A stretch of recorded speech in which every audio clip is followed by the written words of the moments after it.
Hello, friends. Welcome back to Let's Get Ethereal. It's your gal Lauren here. Sorry for my 2 week hiatus. I got a lot of messages. So sweet that you guys are loving the show. But the first week that I went MIA was because of jury duty. I had never experienced that before. If y'all have, and it's like so boring, but also interesting because I did get to go into the courthouse and like go through that process. I thought for sure I would be canceled out when you do the preliminary like Q&A because I work for myself. My job, which is me, doesn't cover time off, but they pushed me through. Um, they took us all in the courthouse, and I didn't have to get to the point where I sat in the chair and got like drilled questions. But anyways, it did take up the full 2 days of Monday and Tuesday when I was out of town that weekend before. So I couldn't do Let's Get Ethereal proper time, and then I had a busy week after jury duty to compensate. And then last week was Mother's Day. I usually film on Sundays, and I had a sad girl day in a positive way. I just put my phone on Do Not Disturb and like avoided going out and seeing all the mother daughters and watched Wild, which if y'all are familiar with the book or the movie, it's her mother dies of cancer. She obviously goes down a much crazier road than your girl, but I didn't remember that she also has to put down her mother's horse, and I'm having to put down my mother's dog soon because he's dying of cancer. Boy. Anyways, just had to share with you guys why I've been MIA and just kind of like, you know, honoring not showing up when I really don't want to. It just happened to be the week after I couldn't show up because of jury duty. So we are going to continue on with Let's Get Ethereal. A lot of people just assumed I was just like, I don't want to do it anymore. Okay. So before we get into this week's chart, we're going to go over the week's astrology per usual. I don't know if y'all noticed, but astro charts changed their whole freaking chart system aesthetics. I hate it. So I'm going to walk through how you can actually find the things that are like the house, all the houses, and like the degrees. My brain isn't working because that's really important. But you have to click like 3 things now. So I'm going to screen share that, show y'all how to use it because I've been a user and fan of astro charts since I started doing readings. So it's been a long time, and then they are all of a sudden changed it and it looks very AI like. Maybe it changed hands or ownership. Not a fan. Anyways, and I'll share about how I want to build my own, but it's like extremely complicated. AI can't do it, which is a good news for our industry. But anyways, some magical things that came into my life that may fix that for me. And that's what releasing and trusting does. And then the lesson for this week is progressed moon. I'm not going to go through every progressed moon sign and house. I have a workshop on that inside my membership.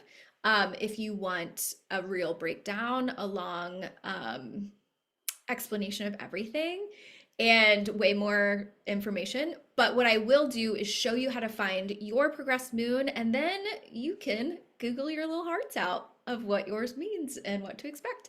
It's one of my favorite things for like your current emotional landscape.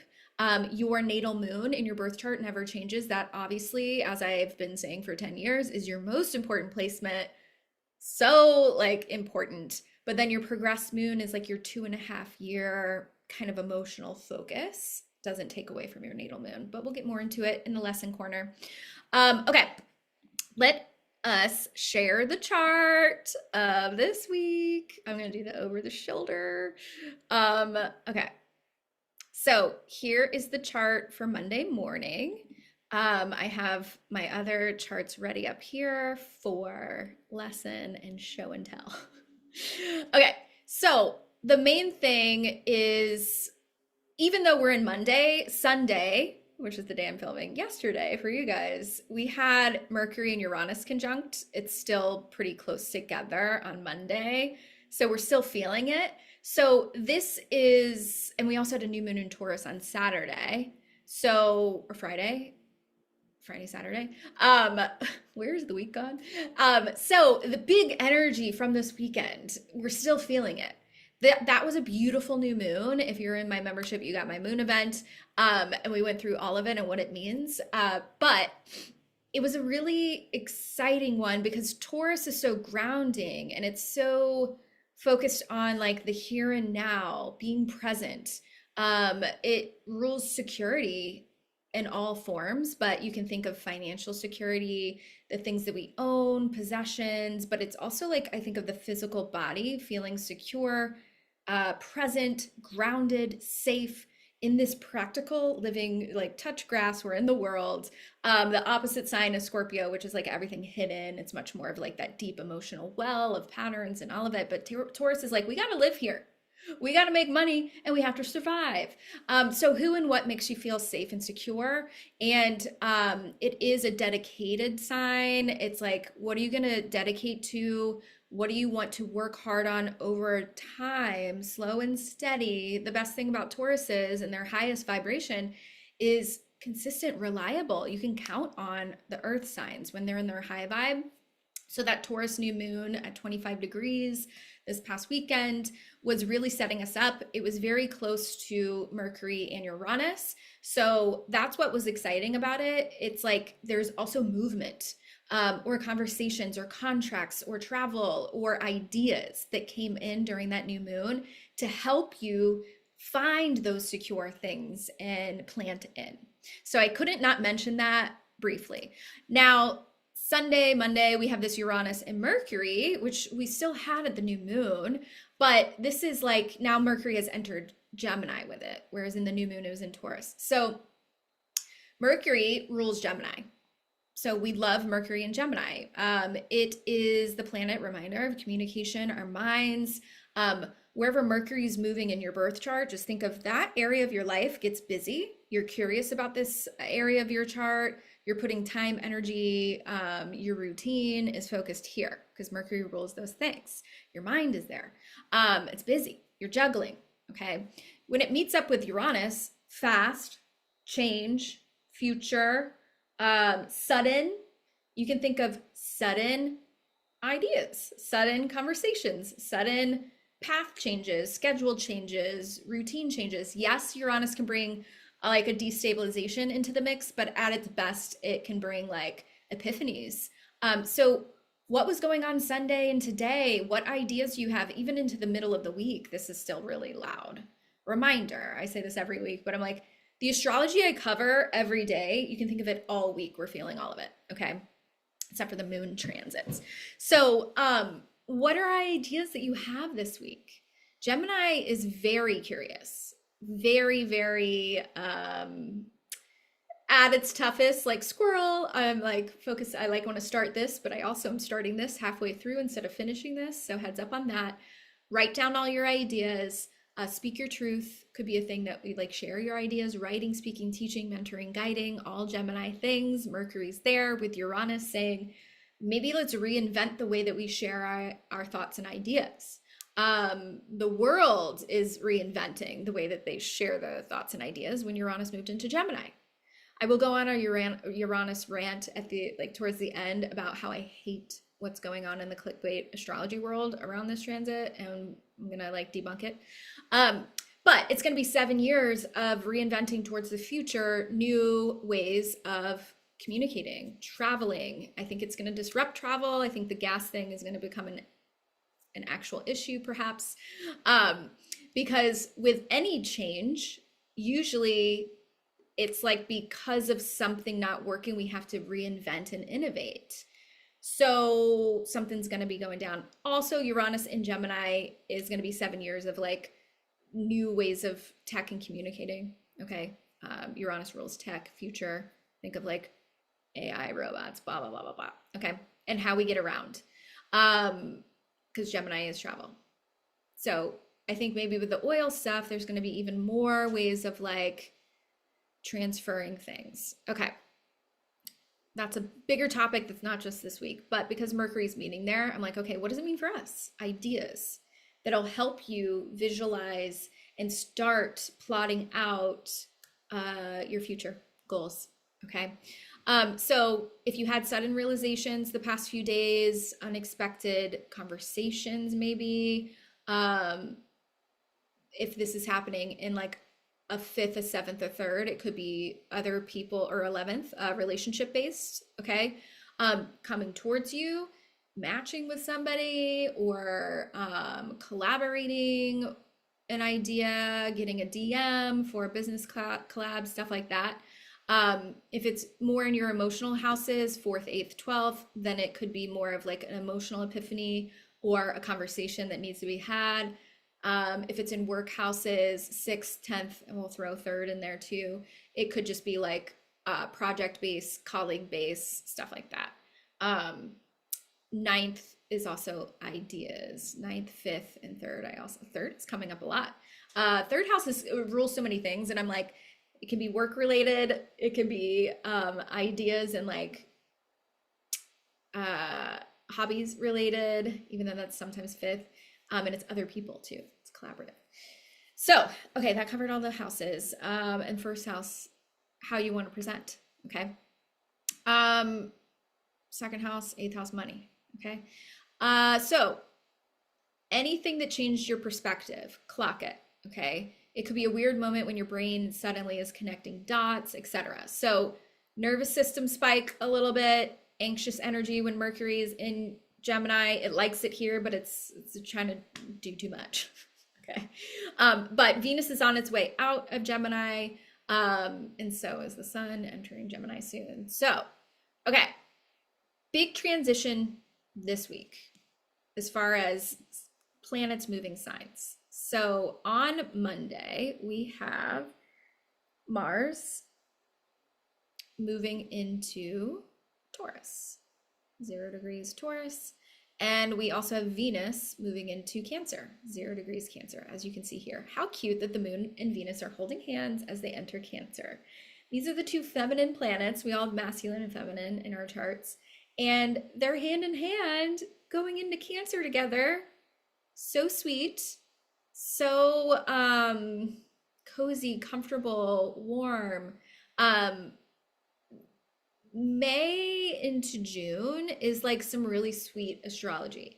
As we get into later June and July, y'all know I've been telling you about July since I started this. That's when things get a little like change in a maybe disruptive way globally, but still exciting for us individually. Don't get it twisted.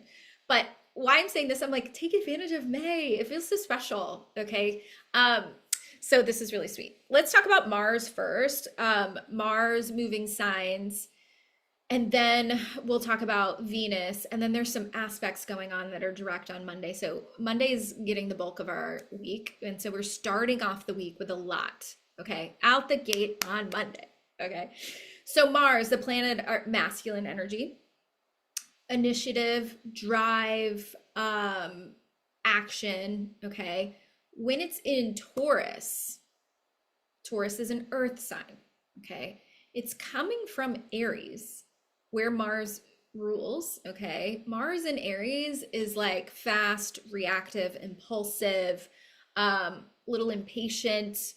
The energy was kind of like, I'm ready to move. I'm ready to go for it. And then, but it was with like Saturn and Neptune saying that there's a stall or there's a delay or, but we did, if you have, I know I have, I'm like, I'm ready. Like I'm, confident, bold, and like, but the things haven't showed up yet. They have now, for me at least, like literally this past week. And now that it moves into Taurus, it's like, now we get to be kind of more focused with this energy because Aries and Mars both have this fast, fiery impulsiveness. Okay. Great for like sparking something in us. But now this fast, fiery planet moves into this grounded earth, slow sign. So you can think your action, Mars, gets tempered in a good way. It has a more practical lens on, and it's saying like, what can we do to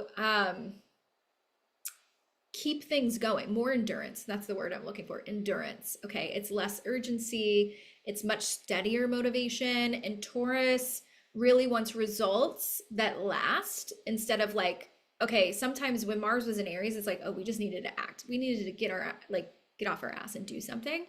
Whereas Mars in Taurus is like, now it's going to stabilize. Okay, we're not burning it all down. We're just now pushing through. How do we sustain it? Okay, so if you got a spark and you took some action when Mars was in Aries the past like 5-6 weeks, now we get this time to really ground in. Okay, where is Taurus in your birth chart? Wherever Mars moves, that's I would say when Mars moves through an area of your chart, that's where you are busy. Whereas Mercury is like you're busy juggling a lot, your mind's here, you're communicating about these topics in this area of your life. Mars is like, I'm could get frustrated here or motivated here. Usually it's both. Okay, because Mars at its toughest, it's like, ugh, like action coming your way, fighting fires. Like if it's in a workhouse, I'm like, okay, this could be when it makes me think of corporate, where I'm like, oh, everything just like all hands on deck. We all got to like fix this thing. Or you're dealing with colleagues or bosses that are a little more irritable. Mars, like it's the warrior, it's the fighter. But it's much more gentle in Taurus, so I don't expect that. But I always say where Mars is moving, you're gonna get really irritated or you're gonna get really motivated. So let's focus on the motivation, right? Okay. So enjoy this transit. It's going to be there for weeks. Then we have, sorry, I just don't want this to time out. We have Venus moving into Cancer, which, Gorgina, okay? Venus has been in Gemini. It's really had us more in a flirty, curious, enjoying like bopping around. Now it's moving into Cancer, and Venus in Cancer, I kind of love that energy. It's the sweet timing because Jupiter is still in Cancer, and Venus and Jupiter are the great benefics, meaning like the happy planets. They bring, even in tough aspect, they're lovely. And so they're joining together in Cancer, the sign of emotions, home, family, feeling at home, our physical environment, the people and things that feel cozy to us. And yeah, the comforts in life. Okay, you bring Venus there, it's kind of like emotional safety, closeness, comfort. We'll be craving those things wherever Venus goes. We like enjoy that area of our life. Whatever house Cancer rules for you brings in like, oh, you're viewed very well here. You enjoy this area of your life right now. You're getting blessed, especially with Jupiter there. So for example, when Venus goes into somebody's 10th house or first house, I'm like, ooh, go on a date, go on an interview, you're viewed very well, because those are public facing arenas of the chart. Okay. So just think of ease flowing wherever Venus transits. Okay. So when it transits in Cancer, because we're not looking at personal charts, we're looking at the collective. So we can only look at Venus in that sign of Cancer. It's going to bring joy, ease, and flow to Cancerian themes, which is closeness, comfort, getting a little bit more below the surface. Relationships tend to soften. People crave more. Like when Venus was in Gemini, it's much more like flirty. What are my options? When Venus goes into Cancer, it's like, who do I feel at home with? I want somebody like there in the monotony of like just sitting and at home or cooking together, rather than Gemini's like, I want to play and I want, like I said, options. Okay. So people are going to be craving a little bit more nostalgia, connection, comfort. And Venus rules relationships, hence why I'm heading that direction. So much less surface level. Okay. So for my lover girls out there, this is going to put everybody a little bit more in the like, let's get a little more serious out there. And if you already are partnered, just think of like connecting more with family, home, and goals around those things. Okay. And then the moon, like I said, enters here too. That's going to bring 2.5 days of emotional focus on the same things. So I kind of love Monday. We're switching into Taurus Cancer energy from Aries and Gemini. Like, it depends on what you love. Aries and Gemini was fast, exciting, spontaneous, like flirty, fun. And now Taurus and Cancer is like deeper, grounded, steady, comforting. Okay. what else we got going on? We've got Mercury today, sextile, ease and flow, Neptune exactly, 3 degrees and 3 degrees. That brings in some creativity. I think of Mercury's in Gemini. So, like I said, with Uranus, it's getting ideas. And then when it's sextiling Neptune, it's like it's bringing in some like intuition to the logic, or creativity, aesthetics, subtle intuitive hits, along with like Uranus and Neptune bring like downloads. Okay. And then also Venus at 0 degrees of Cancer is sextile to that Mars at 0 degrees of Cancer. Okay. So the masculine and the feminine are talking, they're flirting, they're being cute. Sextile is like friendly energy. So this brings in more of a natural flow to like any relationship, but it can also be attraction and chemistry, emotional openness, because these are in much more of like dedicated signs, right? And so it's very supportive for connection without really forcing anything. So Monday, super cute. Super cute. Okay, let's get into Tuesday. Tuesday, we have Mercury dancing with a couple things.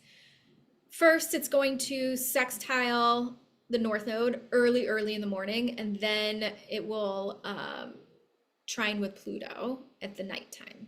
Okay. Yeah, 9 p.m. is when I have it, and that's when they're exact. So earlier in the day, we have a sextile to North Node. No, a square to North Node. I'm like, wait, this is Pisces and Gemini. That's a square. Okay. The nodes, they don't show their lines. But these are all mutable signs, so they all square. My bad. So Mercury square the North Node is interesting because then it trines Pluto, which is really lovely. And so let's look at this together. Like North Node is where you're going, the future. And so because it's a square, you can think of like maybe a conversation or idea that redirects you a little bit, or realizing like your thinking needs to change, or how you thought it was going to be is a little different. This could be a good thing, but it can also be like, dang, I really thought it could go this way and it's not. How could I adjust and like pivot? Okay. Seeing maybe where your mindset, Mercury, is out of alignment with like where you're going and growing, and it's more aligned with like your old direction or something like that. That I know that's showing up with me, with my business. And so it's okay if like part of you has like this great clarity with all this beautiful, like the new moon energy in Mercury Uranus. It's like, I am excited. I know what I'm going to be working on, but there's still a little shaking loose of like old ways of how you've operated for so long, or how you thought it was going to play out. Just be more flexible. Okay. But Mercury trining Pluto is bringing a lot of depth, and it's a lot of truth, uncovering curiosity. It's excellent energy for like honest conversations, I would say. These are in air signs. So like, this is like, I think of with Pluto, whenever it's in aspect, I'm like, it's excavating things. And this is in the air sign. So how we're thinking and how we're like moving through life. And so I think there can be, you can quite literally be like researching, investigating something. Maybe it's within your own mind, or like, whoa, I've been thinking that way for a while. Maybe need to change it. Or thinking about how other people are thinking about things, or learning something new. Finally saying what you mean.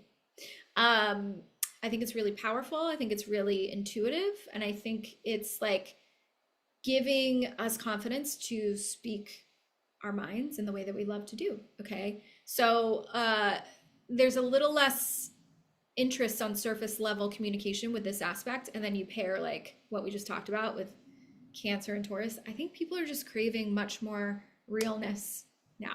Okay. All right. Wednesday, we've got the sun moving into Gemini.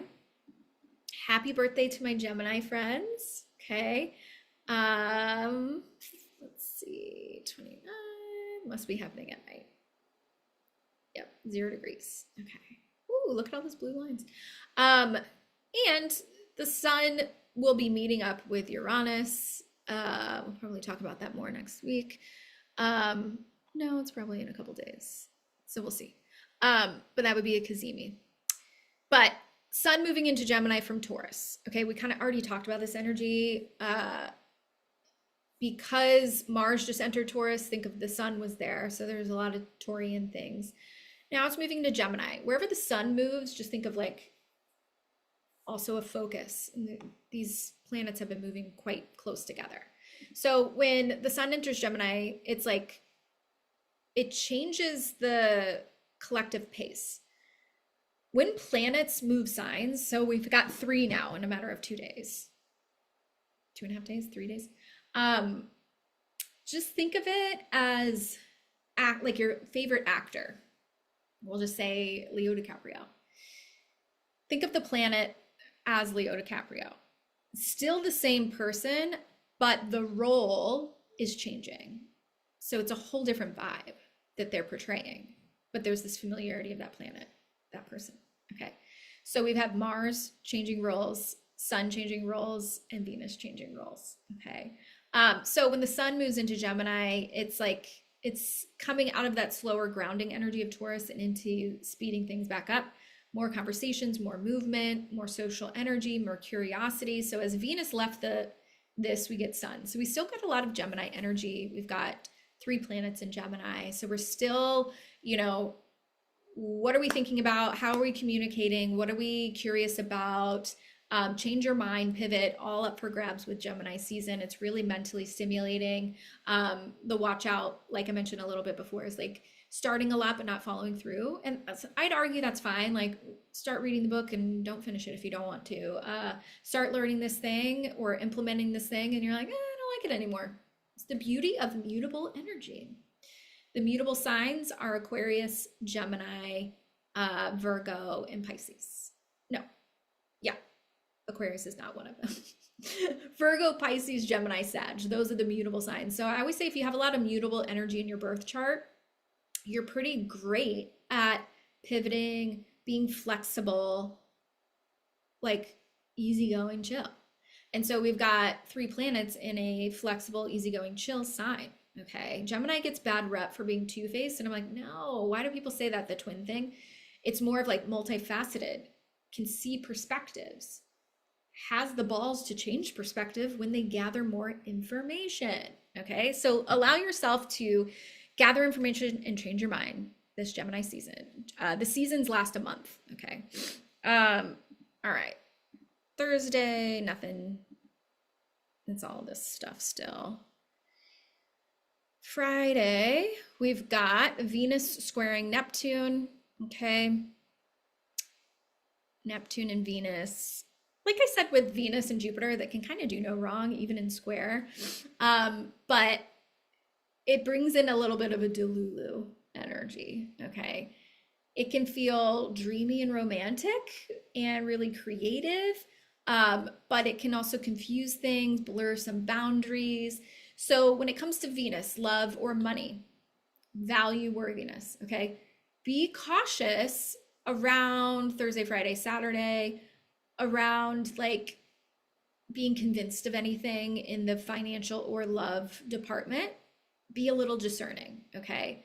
Enjoy the feeling, be excited. Don't let people yuck your young. You're young, but don't let fantasy like get the best of you, okay? Or like romanticize potential. This is the epitome of romanticizing potential, okay? But the beautifulness is by the evening, Venus is trining the North Node, okay? So while Mercury was square the North Node, then sextile Neptune, we've got Venus trining or squaring Neptune, then trining North Node. So all these planets are talking in the same placements. It's kind of crazy. Venus trine North Node, Gorgina, love this journey. Venus, love, money, worthiness. So it's like Neptune might bring in this promise or like I'm excited about it, but still be what's coming through. Say it's a money focused. I'll do love next. Money. It's like, oh, this feels too good to be true. Maybe I'm doubting it because of my past. But then Venus trine North Node is saying it's actually aligned for your future. So that could be a good version. It could just be, oh, this deal sounds really great. I'm really excited. I'm concocting how it's going to lead to like this and this and this. And it's like, wait, backtrack it a little. Okay. Don't get too carried away. Still ask questions, still push back, still have people review it. That's the cautionary tale with a square to Neptune. But then with a trine to North Node, it's like so good. So when it comes to love, it's like going on a first date and you're like, oh, I think this is like, I want to hone in on this person immediately. It's saying still like keep your vision open. Okay. You never know, maybe you meet somebody the next day. That's even better. Okay. But with the Venus trine the North Node, it's like, it's beautiful timing for relationships, for friendships, collaborations that really push you to the next level, meeting people that feel aligned to where you're heading, just feeling good in general, feeling something that feels like emotionally significant, or lucky. And I don't want your past to kind of muddy the excitement. Okay. Be discerning, yes, but like be excited that like things could be finally clicking in place for you. Okay. Then the other thing happening on Friday is that Cazimi, now that I'm looking at this, Uranus, the planet of change, future, meeting in the heart of the sun. That's what Cazimi means. And so this gets really potent when they're exactly together. So it's usually like an hour thing where it's like, boom. So think of Friday, early evening, there could be sudden realizations or a sudden reach out, something like that. It's a big insight day. And we've already had Mercury with Uranus earlier in the week too. So this is going to continue this breakthrough, surprise, awakening vibe. Okay. A sudden clarity, decisions that change your perspective or shift things can happen. So it's like, I think of meetings, conversations, media. You could be listening to a podcast or reading something that's just like, oh, whoa, that changes everything. Learning, travel, be careful. I'd say a heads up with Uranus always, especially in Gemini, which rules travel. Be careful of accidents, okay? Impulsiveness, sudden irritabilities, okay? This could also be news-wise, collectively, some news all week because Mercury's with Uranus out the gate and then Sun is with it. And Mars is changing signs. It was with Chiron. So I think there's going to be some headlines and some announcements. Maybe some like, think of like rapid shifts in directions around things that have been in the news. Like it's been a little quiet. At least I haven't been locked into it. So there could be all of a sudden headlines. Okay. And it makes me think of the Judgment card in tarot where I'm like, I can't unsee this now. Now that I see it, I can't unsee it. So how is that showing up for you? Mercury in the same day is sextile Saturn. Okay. So Mercury, thoughts and ideas. Saturn, longevity, stability. Okay. So it brings like grounding into these things. Decisions, structure, very helpful for like making a plan into reality. Okay. So love this journey. Saturday, same energy. And then we'll get into Sunday, wrap this baby up. Sunday, we just have, not just, I shouldn't like trail off by the end of the week. Sun is sextile Neptune, okay? Beautiful intuitiveness. It'll be trining Pluto as we enter next week. And so I love this, that it's talking to the two intuitive planets, okay? Sextile Neptune exactly on Sunday. And so I think it's a little, you know, when it comes to Neptune, it's a little quieter. It's a little more intuitive. It's trying to show like what feels aligned. It's more of like this intuitive knowing, body recognition stuff, energetics. So tap into that on Sunday. Kind of like maybe it's a time to get quiet and do some daydreaming or journaling or whatever you like to do to get kind of inspired emotionally or creatively. Really helps your intuition. It can also just be like a compassionate day, great day to like volunteer. So yeah, I love that. And then the other thing going on is Mars is sextile the North Node, 4 and 4. Okay. So when Mars sextile the North Node, it's like we've got movement in the right direction that actually aligns with where you're going. Okay, so something may start feeling easier to act on now. This whole week, I feel like there's a lot of transitions. I like it. It's like new stages that we're moving towards, okay, and standing on. And so everything's cooperating a little bit more by the end of the week. It's like, let's take the initiative, let's send the message, let's start the thing. We're moving forward. We're not overthinking it, okay? So I really like this week, y'all. It's transition week, emotional grounding week.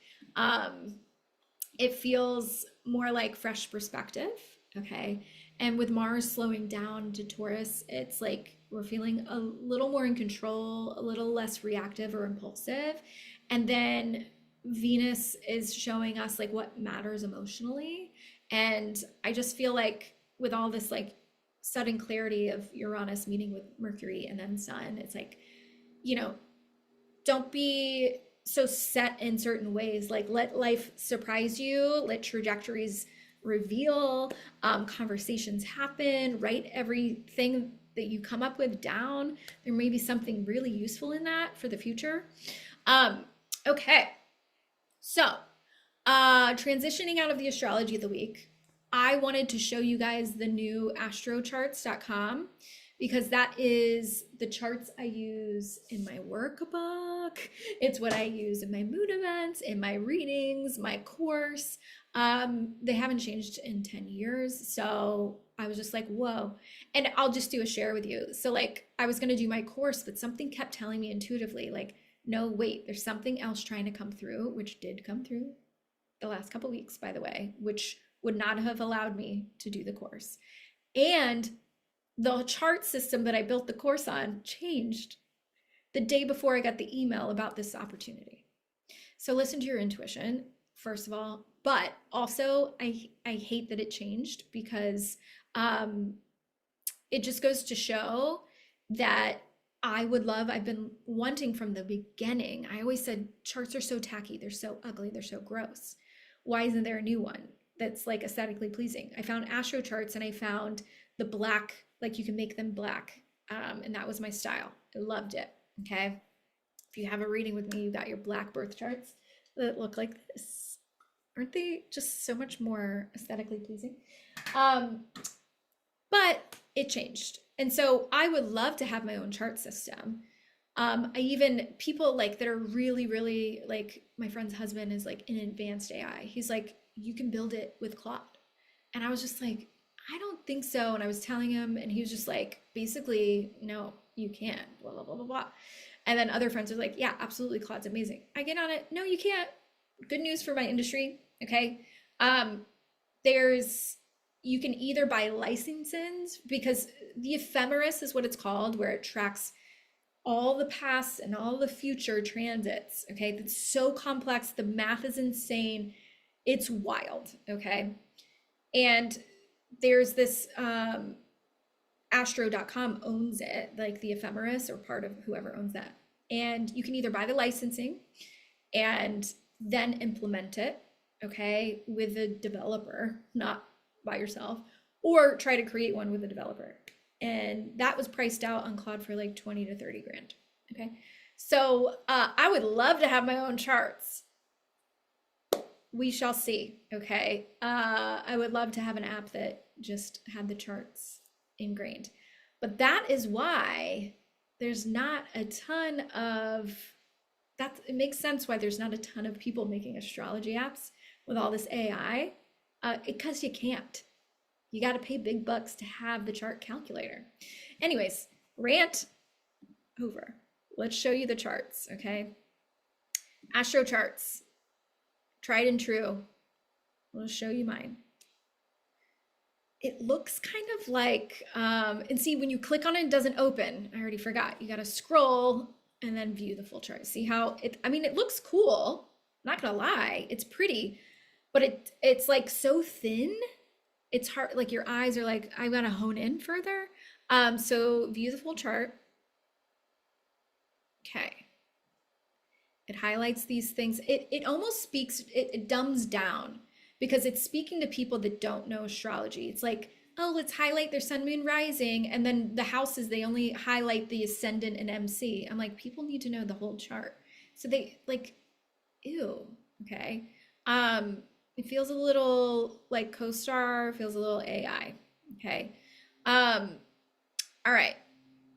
It has everything written out here still, okay. The RX is the retrogrades. Fine. What I don't like is down here, the houses. I got some DMs about this. It's just like, what? Now, how do I find where each moon cycle is hitting me? What degree does my house begin in? Click here, show all 12 houses, okay? So it will list the cusp of everything. So, but I don't like this. Roman numerals, our brains, yes, we know how to read Roman numerals, but it's like, why do you have to put that there? So I'm like, ugh,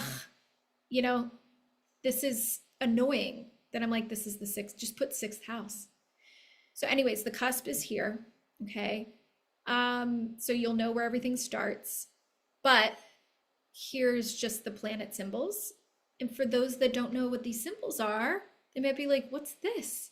You have to click on it, and then it will list the degree of your planet in your house, okay? So if I was in charge here, I'd put sixth house, I would show all the houses, and I wouldn't make it such a long scroll. I'd put it back to next to each other. Aesthetically, yes, this is pretty, but don't make us click 3 different things in order to reveal it, okay? So you guys still have all the information, but they're really pushing to get like sales and guides, and they're really kind of dumbing down things. You still have all the information though, okay? All right. Now, let's see. I would say let's get into the progressed moon. Let's just jump right into it. And then I'll have some personal shares. Okay, so to find your progressed moon, I'm like, do I describe progressed moon first, or do I show you on the chart? A progressed moon is basically like your emotional season that you're moving through in life, okay? Technically, what it is the day you were born is your birth chart, right? Nothing trumps that. I do not want you to go astray. If you don't know your placements in your chart, that is always going to be most important, okay? That's what your blueprint is. Progress chart is basically from the day you were born, every day since. Like, I am 39. So it moves the chart every day for that many days or that many years, okay? So what does the chart look like on that day? That's where your stuff is, okay? So it's one day past your birthday for every year you're born. And so what the progressions, and every planet has a progression, but the moon spends 2.5 years in its progressed sign. So it takes those like 30 degrees takes 2.5 years. Every other planet takes way longer. So I don't pay much attention to the other progressed planets. I do pay attention when they change signs and the aspects they're making, etc. But just focus on the moon. Just know that the progress chart, all of the planets do change. But if you're thinking it's just one day, 39 days for me, a lot of planets don't change signs in 39 days, okay? So the progressed moon is like, while your natal moon, your moon in your birth chart, I'm a Gemini moon, doesn't change. It's your emotional core wiring. It's your patterns. It's your deepest personality. Always important. Your progressed moon shows how like your inner world evolves over time and what you're craving, healing, focusing on for those 2.5 years, and what you're emotionally growing through and going through for that particular chapter of your life. And whenever I see my progressed moon change signs, it's wild. I'm telling you. I look back to when it moved into Leo, like within that same week, I did a voiceover commercial, okay? When it moved into Virgo, I got Jasper, Virgo Rules Pets. When it moved into, what's next? Libra, I was partnering with a bunch of people in work and it didn't go well. My South Node's in Libra. When it moved into Scorpio was when I was taking care of my mother. The minute the moon was finishing in Scorpio is when she passed. Scorpio rules death. It's moved into Sagittarius for me now. Yeah. I'm not saying if you have progressed moon in Scorpio, you're going to deal with death. No, but you're going to be dealing with deep stuff. It's a chapter, 2.5 year chapter. So, okay. Progressed moon, you're going to go to astro.com. Okay. If this is over the shoulder still, sorry if it's blocking anything. And then you're going to have to do a login if you don't already have. It's free. Okay. So create a profile. And then this is the landing page. Click these 3 lines. Free horoscopes, click that. Horoscopes at a glance, click that. Extended chart selection, clicking that. Okay, I have this on my business chart. Sorry, all these people. By the way, business charts, I was looking at my business chart today. If you have a business or you're going to launch something, definitely look into the astrology birth chart. I have Jupiter on my descendant entering my 7th of my business chart, and I'm literally like signing a contract with somebody. So I was like, interesting looking at that and where the eclipses were hitting my business chart, etc. So just pay attention to that. Okay. This is me. Naturally, and default settings, you want to put where you are currently, because I was born in Germany, for example, but I'm in Santa Monica now. Okay. It doesn't really matter for progressed, but it does matter if you're looking at lunar return charts, solar return charts, because that's based on where you are at that moment. If you don't know what those are, don't worry, but like a solar return is like, where are you when it's your birthday? That shows you the chart of the year ahead. Okay. All right. So chart type.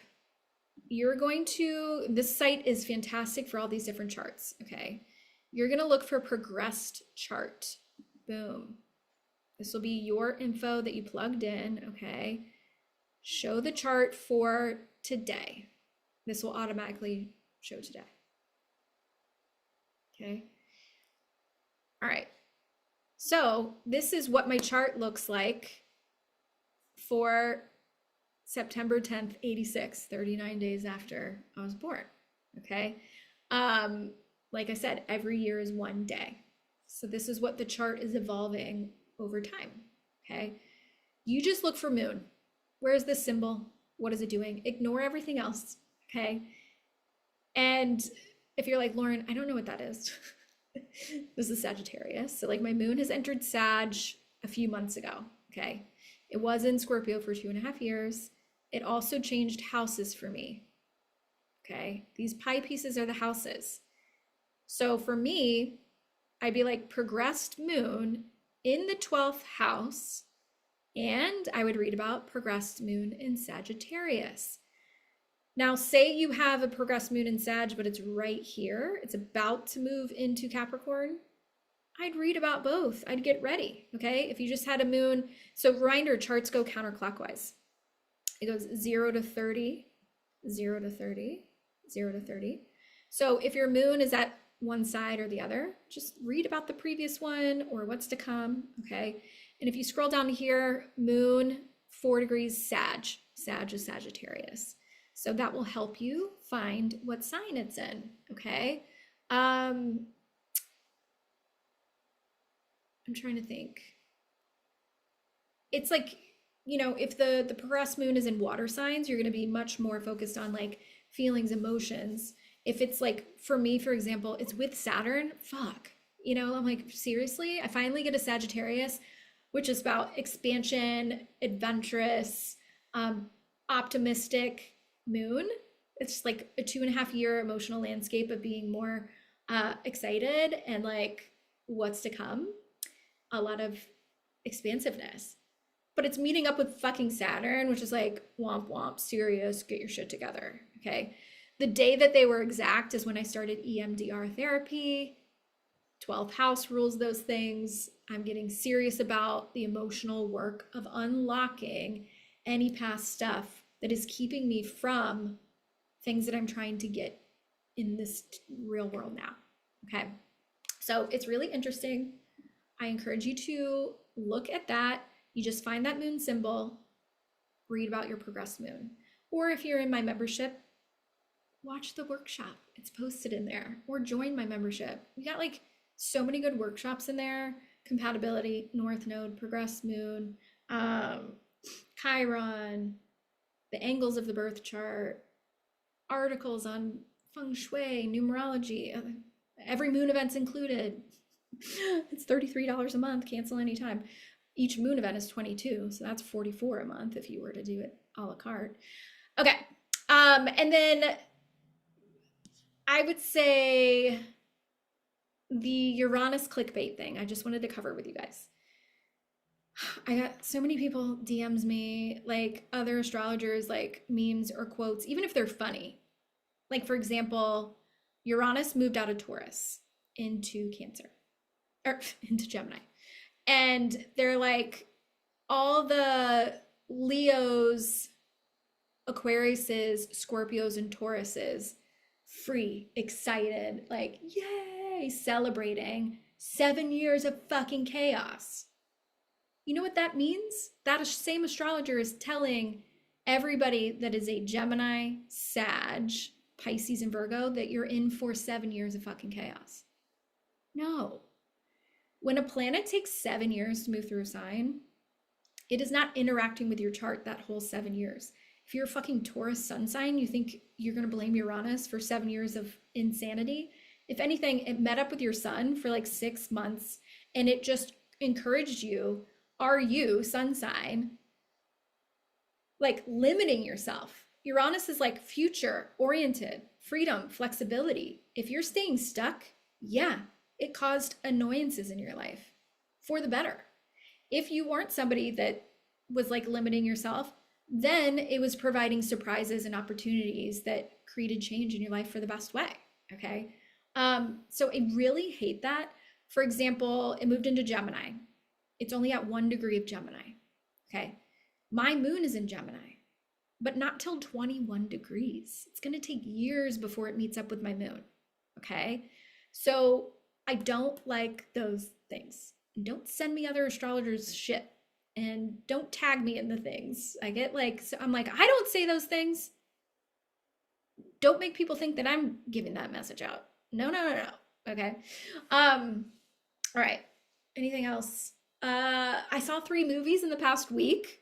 So if you're a movie person like me, I saw Devil Wears Prada 2.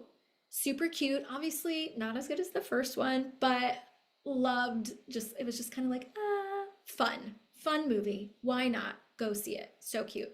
I am part of this membership. There's this cute old theater on my street called Arrow Theater. And there's a couple theaters and they're historic and they play old films and 70 millimeter and they do premieres and Q&As with actors, directors, producers. I've seen quite a few Q&A. I got to see like Kate Hudson. I got to see John Candy's documentary with Colin Hanks, who I did his birth chart for before, and John Candy's kids. And this movie was called Pressure. It's coming out in like 12 days, couple weeks. I think you guys, it's so cool. It's about D-Day, which, you know, I'm not a huge, like, I don't like war movies, but I love real stories. Okay. And this is about meteorologists in that time. Like they had to, like, there's no apps then. You had to map things. And you had to send up balloons in the sky to read the actual like clouds and weather. It was so cool. And it was like the story behind how they planned D-Day, like for real, based on meteorologists. And there was a quote from the guy. It's like, how did you win the war? And he said, we had better meteorologists than Germany did.